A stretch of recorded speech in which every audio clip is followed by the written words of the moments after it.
नमस्कार मित्रांनो, मी फिरदौस शेख डिजिटल बनव यूट्यूब चॅनल मध्ये आपले स्वागत आहे. मित्रांनो, सचिन कॉमेंट्स करताय, सर थँक्स, तुमच्या मुळे तुम्ही जसे मार्गदर्शन केले त्यामुळे याकडे एकदा रिजेक्ट झाले एकदा रिजेक्ट होऊन डॉक्युमेंट अपलोड करून माझा कास्ट व्हॅलिडिटी भेटली. Thanks sir. धन्यवाद सचिन कॉमेंट्स केल्याबद्दल.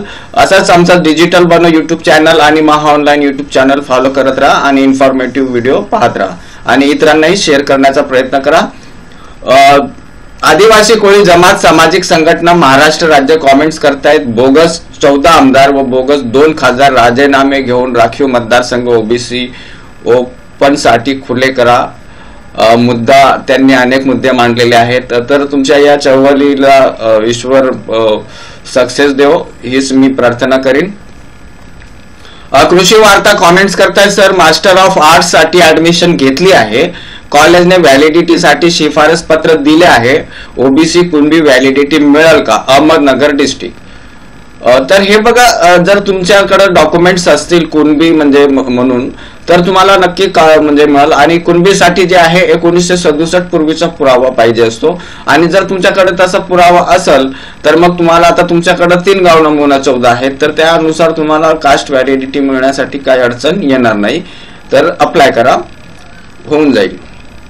जयकेश कांबळे कॉमेंट्स करतायत, सर्टिफिकेट डाउनलोड केल्यानंतर तहसील मध्ये जायची गरज असते का? हे बघा जयकेश, जर तुमचं सर्टिफिकेट हे डिजिटली साइन असेल तर तिथं तुम्हाला सिग्नेचर साठी गरज नसते. परंतु जर तिथं शिक्का म्हणून जर म्हणजे त्याच्यावरती वर्डिंग असेल तर त्यावेळेस तिथं शिक्का घ्यायचा असतो. जर शिक्का म्हणून तिथं ऑप्शन नसेल तर मग गरज नाहीये, डिजिटली साइन सर्टिफिकेट ते चालतंय. अकबर मुलानी फ्रॉम सातारा कॉमेंट्स करतायत, सर माझ्या मित्राची व्हॅलिडिटीचे डॉक्युमेंट जमा करून आज त्याला 47 दिवस झालेत, पण अजून त्याची कास्ट व्हॅलिडिटी आली नाही आणि स्टेटस पेंडिंग दाखवत आहे. हे बघा अकबर, जी स्क्रुटनी कमिटी आहे त्याचा जो क्रायटेरिया आहे 3 महिन्याचा क्रायटेरिया असतो. तुम्ही जमा केल्यापासून 3 महिने आणि काही अपवादात्मक परिस्थितीमध्ये 2 महिने आणखी. परंतु जे प्रकरण असतात शैक्षणिक प्रकरण ते जनरली समिती जी आहे ती 2 महिन्यामध्ये निकाली काढण्याचा प्रयत्न करते. तर तुम्ही वेट करा, बहुतेक तुमचा जो आहे 2 महिन्याच्या आत तुम्हाला तुमच्या मित्राला जी आहे ती व्हॅलिडिटी मिळेल. आणि चेक करत राहा आपला ईमेल. आणि कधी कधी असा पण होतो का वेबसाईटमध्ये प्रॉब्लेम असल्यामुळे तुमचा जो स्टेटस आहे तो दाखवत नाही. तर एकदा तुम्ही समितीमध्ये जाऊन या, म्हणजे तिथं तुमचा जो ऍक्च्युअल स्टेटस आहे ते तुम्हाला कळेल. दिनेश कॉमेंट्स करताय, सर शाळेच्या प्राथमिक निर्गम उतार्यावर कास्ट नव बौद्ध लागली आहे आणि शाळेच्या माध्यमिक उतार्यावर कास्ट बुद्धिझम आहे, तर चालेल का? प्लीज सांगा. हे बघा दिनेश, नव बौद्ध आणि बुद्धिझम ही कास्ट नाहीये, तर ती म्हणजे धर्म आहे. आणि तुम्हाला म्हणजे जर नवबौद्ध म्हणजे तुम्हाला जर SC चं जर सर्टिफिकेट पाहिजे असेल तर ते तुम्हाला मिळेल. परंतु त्यासाठी तुमची कास्ट म्हणजे कोणती आहे त्याच्या बाबतचे जे म्हणजे पुरावा असतो तर तो लागणार आहे. आजच्या मितीस तुमच्या याच्यावरती नवबौद्ध म्हणून आहे, परंतु तुमचे जे जुने रेकॉर्ड असतील ज्याच्यावरती म्हणजे तुमची जात लिहिलेली असेल. कारण हे बघा, आता जसजसे आता म्हणजे दिवस म्हणजे ओलांडत आहेत तसतसे डॉक्युमेंटेशन पण म्हणजे ते एकदम फार स्ट्रिक्ट होत चाललेले आहेत. तर ज्या आपल्या म्हणजे जुन्या डॉक्युमेंट्स वरती आपली जात लिहिलेली आहे असे डॉक्युमेंट्स आपल्याला फार जपून ठेवायचे आहेत. आणि ते चालतंय, ऍक्च्युअली काही फरक नाही पडत. तुमचा नवबौद्ध असेल किंवा बुद्धिझम असेल चालतंय. फक्त तुमचे जे जुने डॉक्युमेंट्स आहेत ज्याच्यावरती जात लिहिलेली असे डॉक्युमेंट्स ते फार म्हणजे सांभाळून ठेवायचे. सचिन कॉमेंट्स करतायत, कास्ट व्हॅलिडिटी साठी शिफारस पत्र लागते का? माझा PG झालाय, मी 12वी मध्ये असताना अप्लाय केलं होतं, पण पूर्ण नाही झालं. आता मी सॉफ्टवेअर इंजिनियर आहे, प्रायव्हेट कंपनीमध्ये आहे. कास्ट व्हॅलिडिटी साठी अप्लाय करायचे ते प्रोसेस काय असेल? हे बघा सचिन, तुम्हाला म्हणजे शिफारस पत्र हे गरजेचं आहे.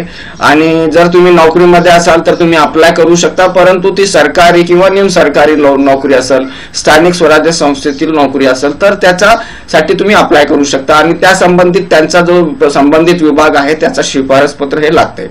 प्रायव्हेट जॉबमध्ये आज कंपनीमध्ये असताना त्याच्यासाठी, कारण तिथं तो आरक्षणाचा क्रायटेरिया नसतो, तिथं आरक्षणाचे काही लाभ नसतात, त्यामुळे तिथला म्हणजे जे आहे तुम्हाला शिफारस पत्र ते चालणार नाही. आणि प्रयत्न करा ज्यावेळेस तुम्ही कोणत्या म्हणजे शासकीय निमशासकीय नोकरीमध्ये लागल्यानंतर मग तुम्हाला शिफारस पत्र भेटले, म्हणजे शिफारस पत्र हे गरजेचं आहे. एमबीए कमेंट्स करतात, पाल कौन सी जाति में आती है? देखो एमबीए महाराष्ट्र की अगर बात करें तो महाराष्ट्र में पाल नाम से कोई भी जात नहीं है, और ना ही ओबीसी में है और ना ही एससी में. इनविजिबल कमेंट्स करता है, सर 2021 लॉ ऍडमिशन करताना मी एज्युकेशन एससी सीबीसी काढली होती, पण काही मेडिकल रिझनमुळे मला ऍडमिशन नाही घेता आले आणि माझं लॉ ऍडमिशनचा पण ड्रॉप आउट केलं. आता येणाऱ्या माझ्या गव्हर्नमेंट जॉबचा डीव्ही ला प्रॉब्लेम होईल का? एससी व्हॅलिडिटी लाईफ टाइम असते का? हे बघा, जे तुम्ही म्हणजे अगोदरच कास्ट व्हॅलिडिटी काढलेली आहे, तर ती कास्ट व्हॅलिडिटी जी आहे तुम्ही ज्यावेळेस गव्हर्नमेंट जॉबला लागाल तर त्यावेळेस पण तिथं ती चालेल, काही प्रॉब्लेम येणार नाही.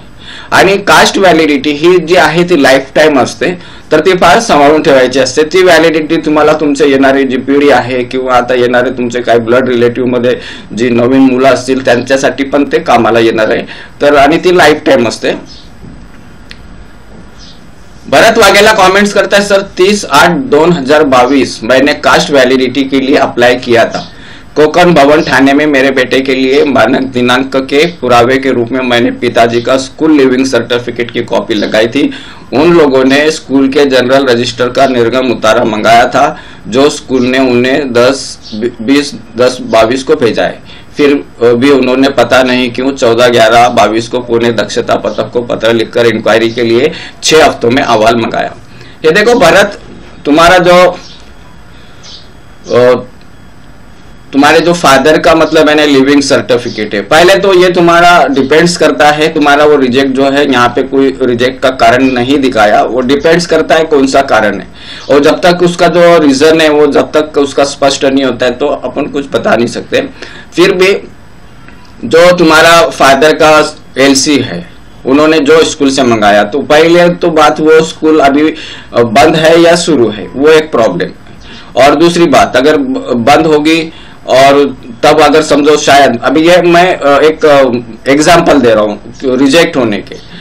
बहुत से बार क्या होता है, बंद स्कूल से अगर कोई मतलब मैंने ऐसे मिलाता है और वहां पे दक्षता पता किया कोई भी जाती है, या तो वहां से उन लोग कॉन्फिडेंशियल रिपोर्ट मंगाते हैं, तब उसके अंदर जो है अगर वहां पे आपको भले ही आपके पास में जो एलसी है वो मतलब मैंने जो जीनियन है स्कूल कॉलेज ने अगर अलॉट किए वो है, लेकिन अगर वो स्कूल की जो एलसी है या उनका जो निर्गम उतारा है उसमें कुछ खाड़ा फोड़ यानी उनके ऑफिस रिकॉर्ड में कुछ ओवर राइटिंग होगी और कुछ होगा, और वो ओवर राइटिंग का रीजन नहीं होगा, उसके रिलेटेड कोई उनके पास में डॉक्यूमेंट्स नहीं है, तब भी मतलब मैंने स्क्रूटनी कमेटी उसको रिजेक्ट कर सकती है. ओवर राइटिंग हो गया या तो शाही में बदल, एक आध मतलब मैंने कोई जो स्पेसिफिक फील्ड है उसके अंदर मतलब मैंने एडिशन किया गया है उसमें शाही में बदल है, ऐसे अनेक कारण हो सकते हैं. तो ये तुम्हारे बारे में जो रिजेक्शन का जो कारण है वो कारण अभी स्पष्ट नहीं हो सकता है, तो वेट करो, या तो आप जो है वहां पे समिति में एक बार जाके वहां पे देख लो कौन से कारण से. और देखो भरत, हम जब भी कोई प्रकरण करते हैं तो एक डॉक्यूमेंट्स के ऊपर हम वैलिडिटी के लिए अप्लाई ना करें, क्योंकि हमें हमारे पास में मल्टीपल चॉइस रहते हैं, बहुत सारे डॉक्यूमेंट्स है, और हम यहाँ पर ही गलती करते हैं कि एक डॉक्यूमेंट्स के ऊपर निर्भर रहते हैं और उसमें कुछ मतलब मैंने समिति को समाधान नहीं हुआ, उसके अंदर संशय मतलब आया, तब जाके फिर तुम्हारे जो वैलिडिटी है वो रिजेक्ट होती है और आप बहुत दिनों से मतलब मैंने इस बारे में परेशान हो. तो अभी मैं एक बार वहां पे समिति में जाओ, और अगर मतलब मैंने वहां पर कुछ तुम्हारा रीजन है वो अगर मतलब मैंने कंप्लाई होने जैसा नहीं है, तो फिर आपको जो है दूसरे कोई मतलब आपके ग्राउंड्स रहेंगे, तो आप फॉर्म नंबर 11 भरो. आपके जो दूसरे ग्राउंड्स है जहां पे आप कास्ट सिद्ध कर सकते हो कि मेरी जाति ये है, और उसके अनुरूप जो है वो ग्राउंड्स के अनुरूप आप वहां पे मतलब मैंने आप अनुरोध करो, तो वहां पर जो है समिति को दूसरे और ग्राउंड्स मिलेंगे, तो हो सकता है वो समिति अगर सेटिस्फाई हुई तो ठीक है, नहीं तो वो दूसरे ग्राउंड्स के मुताबिक जो है समिति मतलब मैंने उसके ऊपर मतलब मैंने विचार कर सकती है, उसके ऊपर हो सकता है दक्षता पत्रक की वापस से इंक्वायरी भी भेज सकती है। लेकिन ये डिपेंड्स करता है तुम्हारे मतलब है ना, ये जो रिजेक्शन है, मैं ये सिर्फ तुमको कयास कर रहा हूं कि ये हो सकता है, लेकिन एक्चुअली में क्या है उसका मतलब रीजन वो नहीं बता सकते, तो तब तक वो नहीं क्लियर होता नहीं बता सकते। तो वो आने दो, उसके बाद में फिर कमेंट्स करना, फिर अपन उसके ऊपर देखेंगे क्या करना है। एमबीए कमेंट्स करता है सर मेरे डोमिसाइल बन गया है, सेंट्रल का कास्ट कैसे बनेगा? ये देखो डोमिसाइल का और सेंट्रल कास्ट सर्टिफिकेट का कोई संबंध नहीं है। सेंट्रल कास्ट सर्टिफिकेट के लिए आपको जो है आपका कास्ट सर्टिफिकेट चाहिए प्लस इनकम चाहिए। इनकम मतलब मैंने पिछले 3 साल का इनकम प्रूफ चाहिए, तो आपको सेंट्रल कास्ट सर्टिफिकेट बन जाएगा। आपका व्हाट्सएप देखो, हम एमबीए हमारे जो कॉन्टेक्ट डिटेल है वो हम शेयर नहीं कर सकते, क्योंकि हमारा जो यूट्यूब का कम्युनिटी गाइडलाइन के मतलब में नहीं आता है वो, तो इसके लिए हम हमारे जो कॉन्टेक्ट नंबर है वो शेयर नहीं कर सकते। लेकिन आप कमेंट्स करो, उसका जवाब जरूर दूंगा।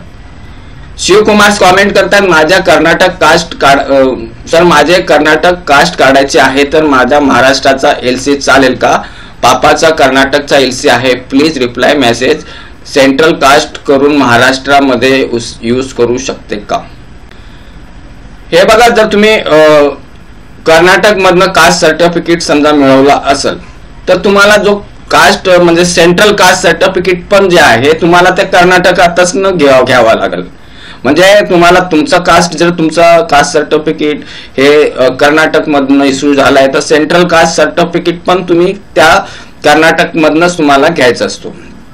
आता राहिला मुद्दा तो जो सर्टिफिकेट आहे तो महाराष्ट्रात चालेल का? तर हे बघा, महाराष्ट्रात त्या पोस्ट साठी चालेल ज्या पोस्ट म्हणजे सेंट्रल साठी। आता जसं बघा, नीट आपलं आता ऍडमिशन आहे, म्हणजे मेडिकल ऍडमिशन सुरू आहे, तर मेडिकल ऍडमिशन मध्ये 15% ऑल इंडिया कोटाच्या सीट्स असतात आणि 85% महाराष्ट्र स्टेटच्या विद्यार्थ्यांसाठी रिझर्व्ह असतात। तर 15% ऑल इंडिया कोटाच्या सीटला जे आहे ज्यांच्याकडे ऑल इंडिया चा जो कास्ट सर्टिफिकेट असतो ते त्याच्यामधनं ते पार्टिसिपेट होऊ शकतात। मात्र जे 85% जे महाराष्ट्राच्या विद्यार्थ्यांसाठी रिझर्व्ह आहे त्याच्यामध्ये तुम्ही पार्टिसिपेट म्हणजे त्याच्यामध्ये त्याचा लाभ तुम्ही घेऊ शकत नाही। तुम्ही फक्त लाभ घेऊ शकता ऑल इंडिया कोटाच्या ज्या सीट्स आहेत त्याचा तुम्ही लाभ घेऊ शकता। Central caste all over India मध्ये चालेल का? हो, ऑल ओव्हर इंडिया मध्ये सेंट्रल कास्ट सर्टिफिकेट चालेल, फक्त तो ऑल ओव्हर म्हणजे ऑल इंडिया कोटाच्या ज्या सीट्स असतात त्याच्यासाठी चालेल। आता जसं महाराष्ट्रामध्ये 85% ज्या जागा आहेत त्या महाराष्ट्राच्या विद्यार्थ्यांसाठी असतात, तसंच दुसऱ्या पण राज्यांचे काही नियम असतात ते त्यांच्या अनुरूप म्हणजे ते त्या स्टेटच्या विद्यार्थ्यांसाठी ते राखीव असतात। परंतु काही ज्या सीट्स आहेत जसं आपल्या महाराष्ट्रामध्ये 15% जे आहे ऑल इंडिया कोटासाठी असतात, तर त्यानुसार त्या कोट्यामध्ये तुम्ही म्हणजे पार्टिसिपेट ऑल ओव्हर इंडिया होऊ शकता। मिशन कमेंट्स करताय सर कमिटीने डॉक्युमेंट रिटर्न पाठवले काय करावे?